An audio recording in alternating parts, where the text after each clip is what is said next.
Hello friends, and today's video is a little compilation. It's called Guess What I've Got in My Hand, and I came upon this idea when I first started making videos for YouTube, which was about 18 months ago.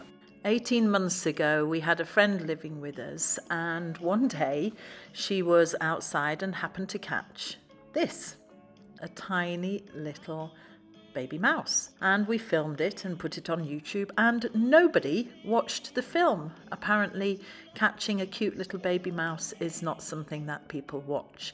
But strangely, a while after that, when I was cleaning out one of the sheds, I came across a trapped bird, and I managed to catch the bird, and before I let it go, I filmed it. I filmed the release of the bird, posted it to YouTube, and incredibly 3,000 people watched that video. I've no idea what happens with the YouTube algorithm, but that's where the idea came from, to film things that are trapped and get released.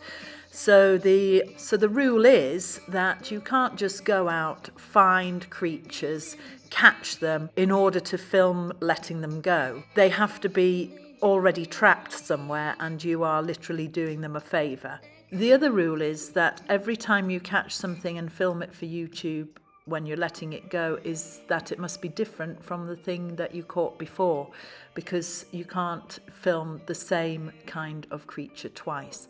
Obviously I break my own rules, but that's because I've made up the game, so I can do that. The other issue that you have is that sometimes the creatures that you catch leave your hand too quickly to put on film, and sometimes they just stick around longer than you expect. So you are left with this conundrum of, are you going to get a shot or not, even if you've been lucky enough to catch something that you haven't caught before. This video of me catching a spider is a case in point. The spider disappeared very quickly, but generated thousands of views on YouTube. I just don't get it, honestly. I rescued that bug from the kitchen at work. It was absolutely beautiful. It reminded me of a little fairy. And then this one, I didn't post on its own because unfortunately it didn't come into focus properly, and I felt that would be unfair. So that's another issue that you have to bear in mind, that sometimes your daft camera will focus on the background and not on your hand.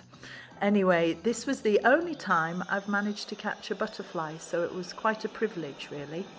This little bug was rescued from the polytunnel, and I just love how when it comes out of my hand, it gives its wings a little flick and then it takes off. I think it's so cute. This next one was a bit of a red herring. I had these crystals in my pocket, I thought for luck, but when I reached in my pocket and took them out, I thought, oh, they're absolutely gorgeous, I need to film them. So on that basis, I thought I would add that one in, and then I got the idea for other things, and yeah, filmed a nutmeg. I mean, nutmegs are great when grated on spinach, so there's a hint and a tip for you. This next one was one of those times where I really wished I'd put it on a slow motion thing, because it all happened so fast, it was over before I even knew it. And then here's one of my most favourite things. I absolutely adore toads. I haven't been lucky enough yet to manage to film catching and releasing a newt, but this one was in a pile of bricks that I was moving, so I put it somewhere safe so that it didn't get squished while I was moving the bricks. You have to be really careful when you're catching moths that you don't damage them, because their wings are covered in tiny little scales that can come off on your hands and impede their flight. As you can see, that's the daddy longlegs. Some people absolutely are petrified of those.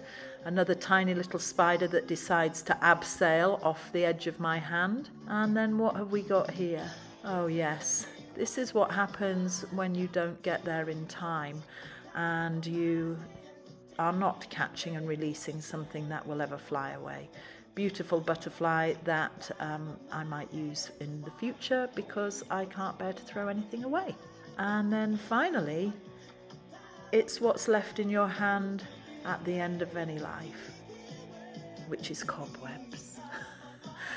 Thank you very much for watching, guys. I really appreciate it. Please like and subscribe to the Lovely Place channel so that I can make lots of interesting videos.